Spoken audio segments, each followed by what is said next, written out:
Hey, greetings. This is Brian Fields. I'm trying to live stream again here for the second time.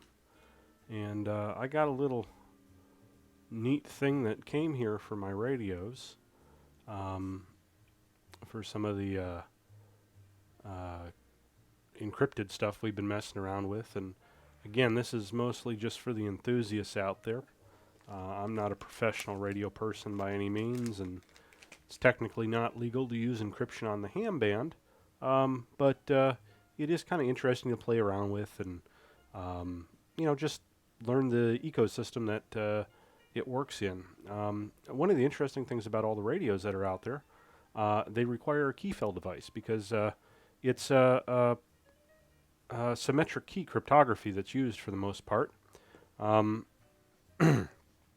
so what that means is you have to actually transfer the key to the radio.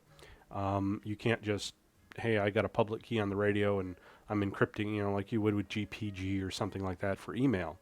So this has always required a key fill device, and stems back from the way the military used to do stuff. The key fill device, and you guys can look these up, traditionally were something like a KVL 3000 or KVL 4000 or 5000, which is the newest one. It's a very expensive device from Motorola with a whole bunch of extra security to, the keys are stored in the device. So even if somebody steals the device, you got to put in a PIN and a password to enable the device. If they try opening it up, it wipes itself. There's a whole bunch of extra security in there. So it's a nice hardened device for that. The issue is they're pretty damn expensive and they're hard to find. They're also used for software updating some of the radios to enable features and things like that for different crypto algorithms. And boy, howdy, do they charge for their different crypto algorithms. AES is, anywhere from $500 to $1,000 in a lot of radios. Even DES is expensive, and DES is not all that secure. ADP, or RC4 encryption, is pretty much standard on all the radios now, but even that used to be very expensive. There's always been, because of vendor lock-in and so forth, a significant premium on professional encryption products for voice radio systems. We take all this for granted on the internet that it's all going to be, done. Everything should be encrypted and it's easy to do. So the neat thing is, some of these radios, and I have this, it's an XTS 2500. It's one of my common P25 radios I play around with. I got a pair of them here, and I'm going to keyload them and show you how this works. So one of the neat things that happens here is the keypad here in these radios is actually the crypto processor board. The way Motorola implements it, it's again, for whatever reason in these older radios, a separate board. I think mostly so they could sell it as a non-encrypted version. There used to be a lot of, and there still is, ITAR regulations around the export of strong cryptography. So Motorola wanted something they could produce and just have the board be external to it, or an extra add-on. One of the first things you have to do is make certain you have the algorithms enabled in the radios. There's about 8 different algorithms that are supported by the various Motorola radios, and they're not always supported. So if you see I put it into service mode here, it's going to pop up, show the versions. Okay, secure. There's our DES version, DES XL, AES 256, AES GCM, and then the model number. So that says everything that's in there. You can see I did change my my serial number of the radio just for the hell of it. Let me reboot it. Anyways, so that's how you know what's in there. This actually doesn't have hardware ADP, so I can't program ADP in it. There's some configuration, of course, that has to be done in the programming of the radio, the CPS, as it is. But this is the device. It's a KFD tool. It's got the high-rose connector on it. I was just surprised by the cost above it. And the cool thing is, it's open source. It's MIT. They're BSD licensed, basically. Not GPL. I would have done it as GPL, but MIT, I'm cool with that too. That's an awesome thing. and it's got the connector on it. It's called a high rose connector, and it comes with some very high quality cables. One of the problems with doing any of this before is these cables are just the terminating hardware for these things. I don't know if you can see. They are exquisite in terms of the interconnection they use. And they're used for a lot of surveillance headsets and things like that. So they're great in that regard. But you actually need an adapter for the radio. And what this adapter does, it'll take either audio or keyloading on the adapter and converts it to the pinout needed for the radio. There's actually some logic in here to swap the lines between audio for headsets and keyloading. And then the real problem with this, and it's not that this is that hard to do, but the keyloader requires a 4,000 bit per second asynchronous serial data signal. And there's really no way to implement that without a custom microprocessor or CPU. It's not particularly hard.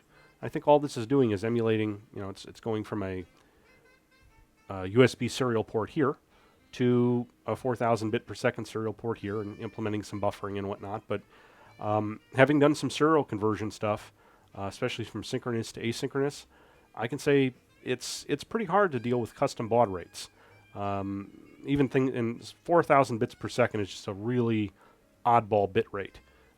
It's weird enough that most people have just said, well, let's go together and pool our money and get a KVL 3000 or KVL 3000 plus with the algorithms we need enabled, rather than buying something or developing something, because you really only need one of these. For a group of people, you just get together. But this is really cool because it democratizes encryption. Everybody can have one. Everybody can play with it. Everybody can learn how they work, and that's ultimately what this is about. It's about, hey, we're learning about stuff. It's really damn cool. So let me show you how this works from a keyloading perspective, and then I'll show you how we can put different keys in the radio. I'll grab my other radio over here too. This one's new in the box, as you can see.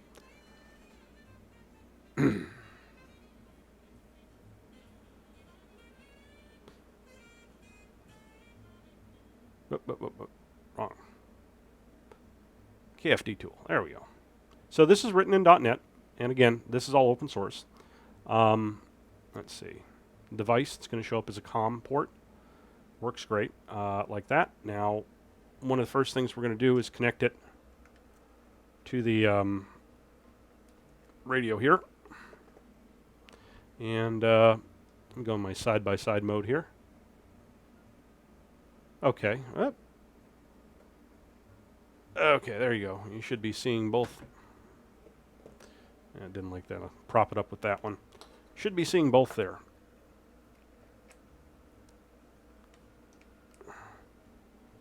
Okay. And it should pop into keyloading mode. There we go. So what I'm going to do is go in here and go view key info. And it worked the first time. Sometimes it doesn't because I don't have it on there right, or I a lot of times don't keep my protector on the side of the radio, so stuff gets a little dirty. So it's going to show right now we have AES 256 loaded, and I'm going to load another key in here, which is going to be a key type of 03, which is DES OFB. Key load 3 and 3. It shows it in decimal and hex, which I really like that. I'm going to change it to DES OFB, and let's just generate a key. What I really like about this is, go back to full screen here. What I really like about this is you can do generate and hide it, and of course this is out there for that. So this is crap. My camera just shut down. What the hell? This has got to be the most annoying thing in the world ever to do. Hold on a second.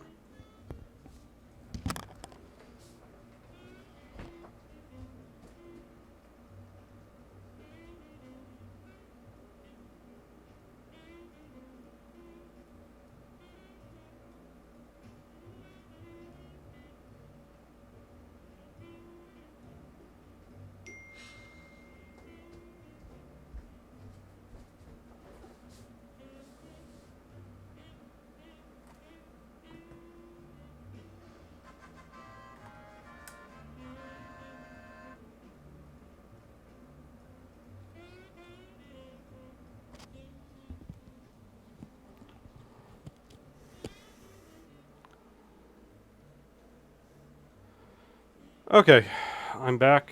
Sorry about the pop there. My see, is the cam working? The cam is working. I had to swap a battery. Sorry. Okay, so this guy's over here. It's generated a key. What I really like about this is you can cut and paste from it, or copy and paste out of it. Like the key loading tool that's available for the Kenwood radio does not allow you to do that because, fuck you, that's why. It's the most annoying thing in the world to not be able to copy and paste and be specifically restricted from doing it because of some idiot designers, hey, this is going to make the program more secure. It doesn't, it just makes it harder. So there's my key, and I'm going to make a copy of this. Let's see, start. Let's throw out a notepad. Okay, there's my desk key. Go back here, and all I'm going to do is do load. And the radio is going to make a little bit of a noise and say, hey, I'm loading. It's not going to give you any info on it, but it just will do that. And let me go back and swap to the other radio now.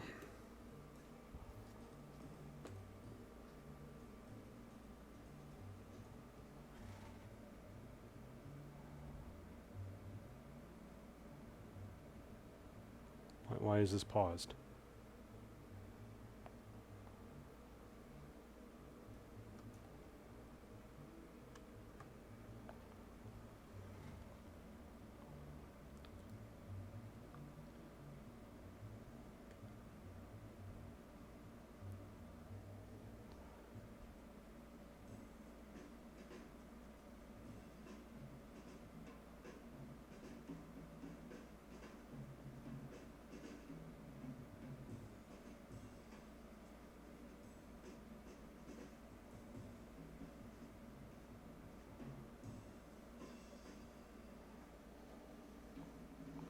Okay, so this is wonderful. My camera has the dongle has locked up. That's doing it. Awesome.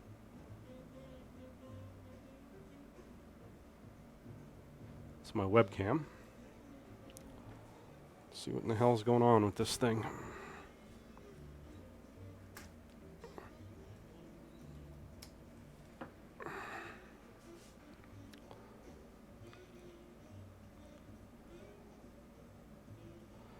Okay, we're back. I don't think I'm going to live stream again, or maybe figure out my setup a little bit before I do this. Okay. Sorry about that. Because, USB just means unplug stuff and plug it back in. So this is the other radio. I'm going to hook this guy up. Okay, and it's going to pop up. See, there it is. Key loading. Okay, and I'm going to do the same thing over here. Load the desk key. And I'm actually going to put in a second AES key. Let's just generate an AES key. And I think I got a separate one set up. Yeah, 05. We'll do that. 5, 5. Control C. Load. There you go. We can go do it to the other radio. Throw the AES key in that radio too. And we can demo swapping back and forth, I guess. Come on. Yeah, it needs a little support. Okay. Yeah, sorry about the reflection there. Okay.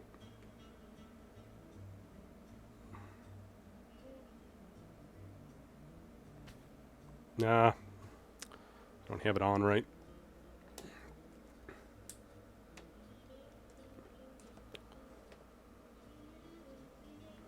This is the one I carry all the time, so it may be the problem. There you go. That loaded properly. And I'm going to make a copy of that here. because I'm going to be testing on the ham band. I want you all to have a copy of my generated key here, so we can't say that I'm doing something I'm not supposed to do. Okay, one final thing I'm going to do is, let's see. Now, here's the thing on this. If you go to View Key Info, update it, you'll see all the keys that are in there, 1, 3, and 5. Now, if I go back to the keyload, you'll see that it got erased. So just keep that in mind when you change screens on this. It's not going to maintain that data. That might be a good thing, that might be a good, bad thing. It's a thing, is what it is. So let's go back to the 2 radios here. Take the keyloader off. And I have this set up so I can swap my key on here. Okay. DES-OFB. There's AES Brian. Let's do DES-OFB. Select. And I believe this should just work. Make certain I'm on low power here. Yeah, low. Don't want to blow anything up. I don't think I would. Whoop. Turn crypto on. You'll see it comes up. So I have the top button set for crypto. DES-OFB. And it'll just have the little crypto indicator, which is...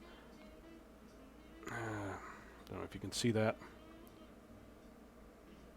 Probably one of the stupidest indicators that crypto's going, but the other thing you'll notice is when you key down in...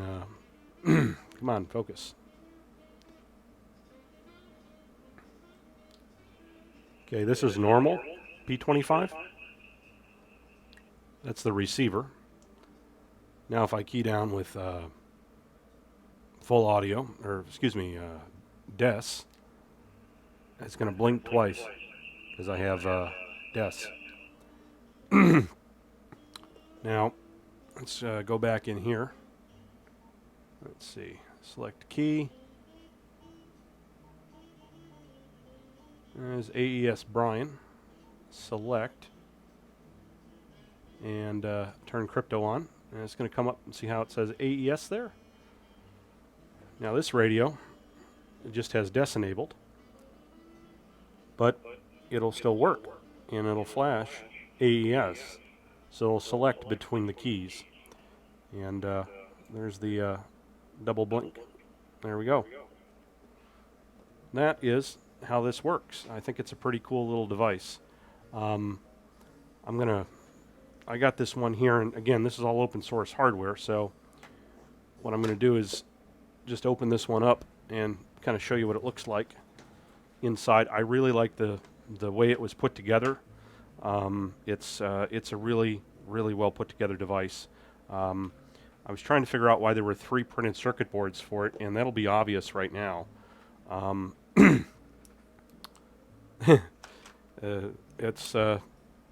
think the guy put it together in Altium or something like that.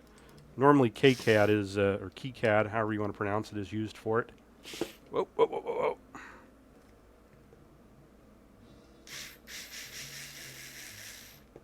And, come on, focus. This is what I like. I think there's even some not anti-seize, but Loctite, thread locking compound put on the screws. That's just, you didn't have to do that, but that's just, shows you it's put together pretty well.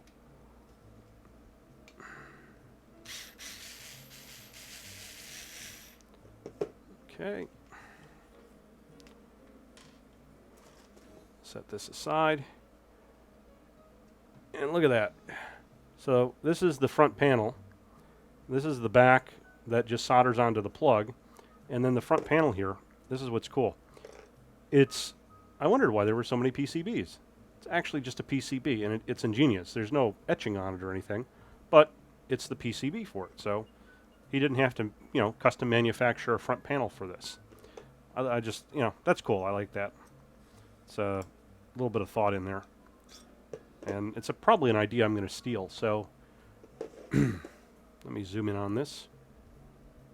I'm not going to bring out the microscope or anything this time, but there's the board. It's a TI microprocessor, analog devices interface, voltage regulator.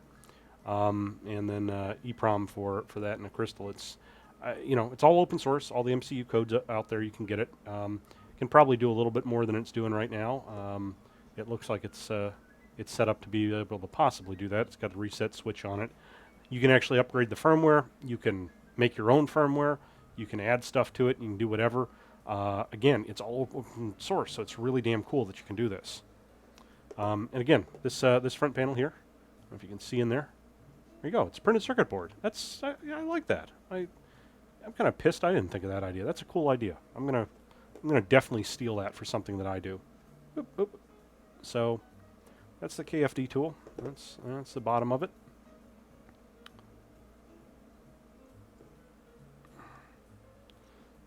You know what I like about it?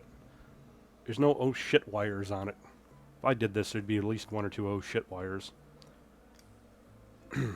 As in, oh shit, we didn't run the trace right, so we got to do a custom little wire in production. So that fits in there. And, they're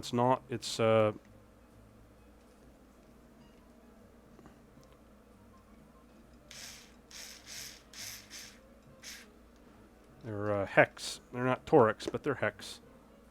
At least they're not, Phillips or something like that.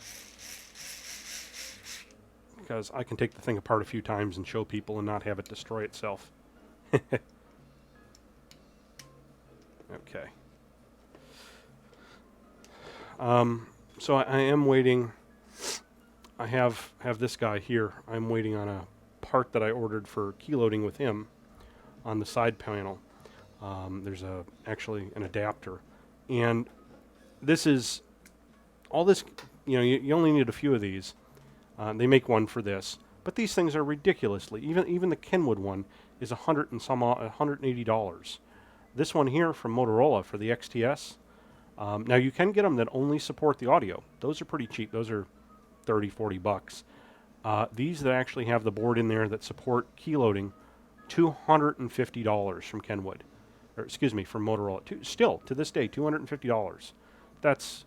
And it's insane. And anybody that's doing any surveillance stuff and crypto, they're going to want to have only these on the radios. So there's a premium on this stuff, and this guy's box here really democratizes it. So I'm happy with it. I have a couple other ones I keyloaded here on UHF with the same device, the same radios. Just an aftermarket case on this one. This is on a repeater. I just have it set up for talk around. Test. And you can see it's doing non-crypto now. And now it's got crypto enabled, which is pretty cool. I don't know, he's got a green LED on him for some reason. But yeah, these two are the pretty awesome radios.